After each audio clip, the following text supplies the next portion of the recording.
This morning at 6:47, we're helping you protect your family from some holiday dangers you may encounter for this 4th of July. You're actually looking at some video from state police showing just how much damage even a little firework can make. So this morning we're joined by our friend Dave Morales from the Gettsville Fire Department showing us some firework safety. Sir, good morning to you. I should say Lieutenant.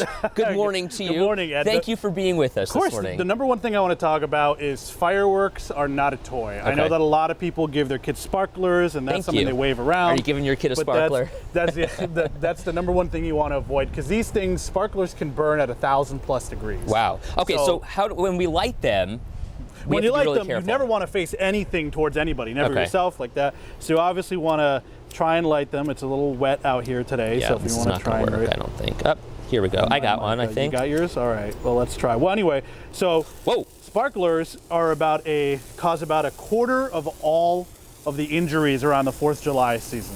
And a lot of those are kids that are under the age of 18. You should never give these to kids. I know it's fun to wave them around like that, but these, like I said, these burn at 1,000+ degrees, which means if you're waving it around and you're a kid and you catch the kid in the face next to you, that's gonna cause 3rd-degree burns. That's gonna cause scarring. You don't want that, obviously. No. Okay, also we're getting some popping here. Obviously, this is what happens when you're playing with something that has gunpowder in it. Yeah, of course. I mean, these fireworks are a low grade of explosive, really. And whenever you're done with a firework, you always, thankfully it's been raining, you want to douse whatever you use in water.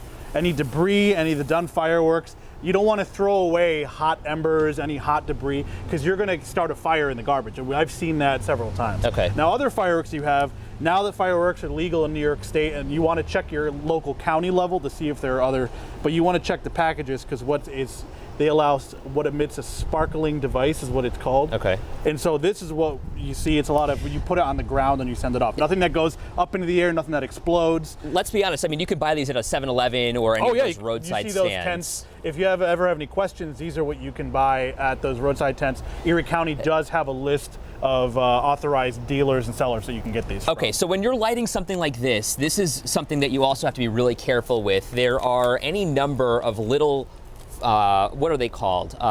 There's poppers, there's all kinds of different Here, I'll let you do it. Yeah, I know. Thank you. Okay.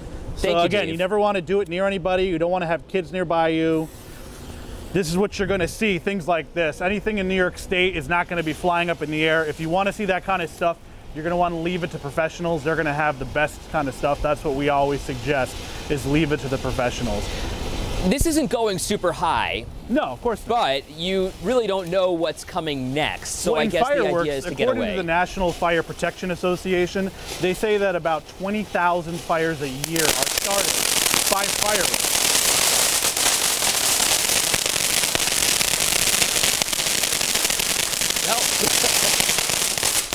I'll give you a good morning, Buffalo. How's that?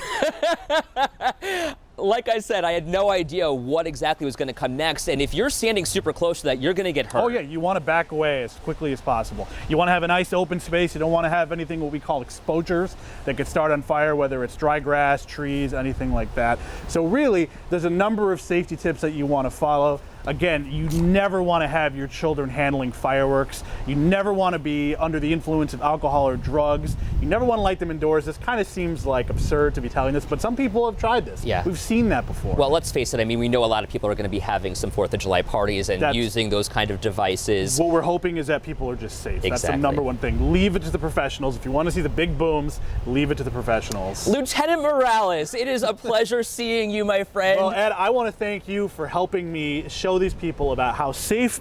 I'll see if I can find it in time. Here you are. You are my very own junior firefighter. Oh, so thank you for helping me teach these people about safety. It is my pleasure and my honor. Autumn Lewandowski tracking that 7 First Alert forecast for us. From one junior firefighter and the Lieutenant, Autumn, we'll send it in to you. Well, as we head through